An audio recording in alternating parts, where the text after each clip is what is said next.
Los viajes estos de Sarmiento fueron muy importantes, que les decía recién, y esto me permite pasar al segundo eje, porque es cuando Sarmiento realmente conoce de primera mano muchas de las cuestiones que las conocía por lecturas. Conoce lo que era Francia, conoce lo que era Estados Unidos, que hasta ese momento se habían constituido Inglaterra, también Italia, España, también África, bueno. Pero que le servían sobre todo a las élites dirigentes como modelos, como referencias. Y fue muy importante porque le provoca innovaciones muy fuertes en su pensamiento. Y en ese sentido quisiera referirme a los textos principales para poder brevemente ejemplificar esto.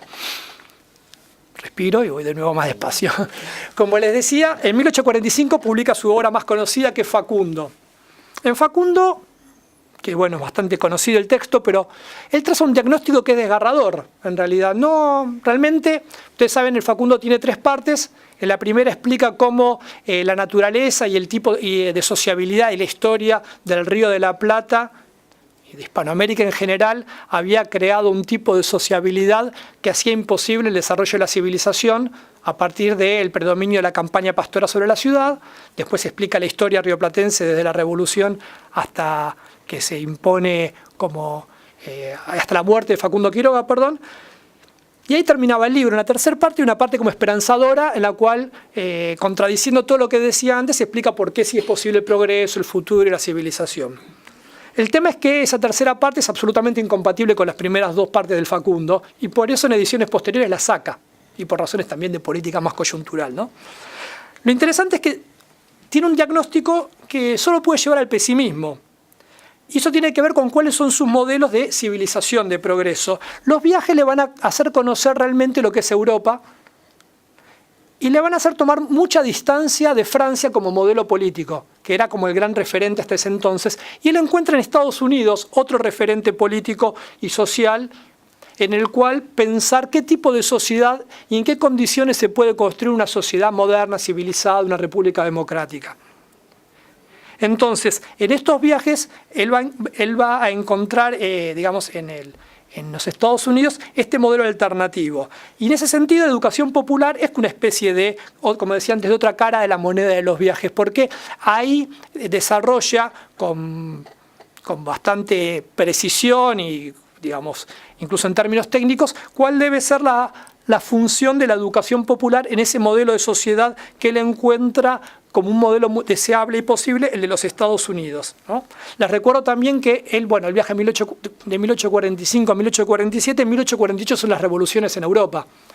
Son un ciclo de revoluciones muy fuertes que de algún modo Sarmiento las anticipa, bueno, no solo él, ¿no? Es el momento en el que Marx escribe el manifiesto comunista, hay algo ahí dando vueltas que todo aquel que quería verlo lo veía y los que no querían verlo no lo vieron o lo vieron cuando ya era tarde. Este ciclo de textos que en los viajes introducen una especie de torsión, este sentido de que Estados Unidos aparece como un modelo alternativo, porque en la lógica que había presentado Sarmiento en el Facundo es, siendo herederos de la colonización española, y si algo que Sarmiento abjura es de todo lo que tenga que ver con la tradición colonial española y con España, y de la sociedad criolla, mestiza, ¿cómo se puede construir una sociedad nueva? Y él la va a encontrar con ciertas formas de desarrollo de la sociedad y del Estado que ahora voy a pasar a desarrollar. Esto encuentra en su último texto importante, digamos, de este ciclo, su cierre, que es en Recuerdo de Provincia, de 1850, donde Sarmiento, en Recuerdo de Provincia, sí encuentra alguna lógica que le permite desarrollar la historia de lo que es el Río de la Plata desde el periodo colonial y la Revolución, llegando hacia un futuro. Les pido perdón, solo le dije los títulos y ciertas bajadas de estos textos. En todo caso, si quieren, después charlamos un poco más. Lo que quería así remarcar, y por ahí lo hice varias veces, es que tanto los viajes como este libro de la educación popular es donde Sarmiento, junto a una infinidad de artículos, ustedes piensen que las obras completas de Sarmiento son las, digamos, editadas. Hay mucho inédito o mucho que se está publicando. Ahora son 53 tomos. O sea, no es que solamente sus libros son estos o algún otro que son conocidos. Realmente Sarmiento tuvo una producción textual vastísima y creo que no hay una página de Sarmiento que no valga la pena leer. Eso es lo increíble, ¿no? Tiene como momentos muy altos como Facundo, pero en realidad era un escritor cotidiano y en esta época tiene muchos artículos en la prensa. Pero dentro de todo esto, y cartas, ¿no? Les decía que la educación popular y Dos Viajes le permiten dar cierta forma a este modelo. Así que me voy a referir a eso ahora, los últimos minutos que me quedan. Que sería el tercer eje, ¿cuál sería el papel de la educación? Bueno, para Sarmiento hay algo que es muy importante, que es que no concibe la educación como algo, como un fin en sí mismo, por más que es algo en lo que él desde muy joven siempre estuvo interesado.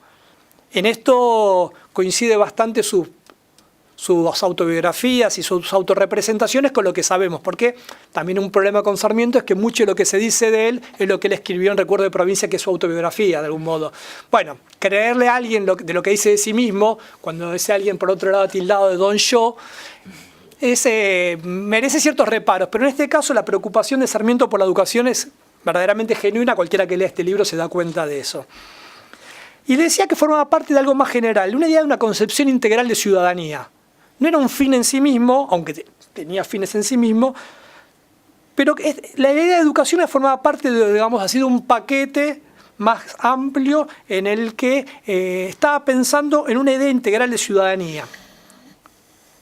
Por eso la instrucción formal, que no necesariamente era la educación en la época, estamos hablando de la instrucción formal, tenía que tener objetivos bien precisos, en 3 órdenes por lo menos. En primer lugar, cívico-políticos, formar ciudadanos para la República Democrática. Como dicen algunos pasajes acá en la introducción, en el prólogo, bueno, las sociedades tal cual existen hoy en día y tal cual son gobernadas requieren ciudadanos letrados. Ya no son monarquías ni gobiernos aristocráticos de minorías. Si es una democracia, la mayoría tiene que tener una instrucción formal, porque tienen en sus manos el destino de la sociedad. Eso es un punto de partida. Entonces, formación de ciudadanía. En segundo lugar, económicos, y esto sí es algo que ve en Estados Unidos y que es muy importante. Formar sujetos aptos para el mercado de trabajo y también para el consumo. Él encuentra ese modelo alternativo que él encuentra en Estados Unidos tiene que ver sobre todo con el hecho de que la educación en distintas instancias que él va desarrollando le permite a los Estados Unidos, que es una nación joven, pujante, como él la ve, y en ese sentido bastante más parecida a lo que él imaginaba para Argentina, crear sujetos que estaban en condiciones de poder adaptarse a lo que es un mercado, llamarlo capitalista por eso exagerado, porque no lo ve en esos términos Sarmiento, pero lo describe bastante bien en esos términos. Es decir, con innovaciones técnicas constantes, no ligados a elementos que ya se producen una vez para siempre, que tienen que estar instruidos, tienen que saber elegir. Entonces, para él la educación, a diferencia de otros contemporáneos, después me referí brevemente a esto, como Alberdi, que la educación formal podía ser algo peligroso porque podía enseñar a los pobres a tener aspiraciones, y eso podía poner en peligro el orden social. En cambio, para Sarmiento, eso no era un peligro, sino todo lo contrario, porque no solo se lo instruía, sino que se lo instruía sobre lo que estaba bien, orientaba. Pero para Sarmiento, aunque no lo desarrolla todo el tiempo, el tema ligado al desarrollo de las fuerzas productivas, al mercado de trabajo, está muy presente. Y en tercer lugar, junto a los objetivos cívico-políticos y económicos, están los que serían sociales y morales, crear hábitos civilizados. Una república democrática tiene que ser moderna también, tiene que formar sujetos capaces de poder desenvolverse en ese mundo en constante transformación y en el cual tiene que quedar atrás todo vestigio de herencia colonial. Entonces, para Sarmiento, sintetizando lo que vengo diciendo, el tema de la educación popular tiene estos objetivos ulteriores. No es algo que simplemente deba ser desarrollado como un fin en sí mismo. Esto no quiere decir que no le preste atención a las cuestiones específicas de la educación y el libro abunda, ¿no?, en detalles en ese sentido.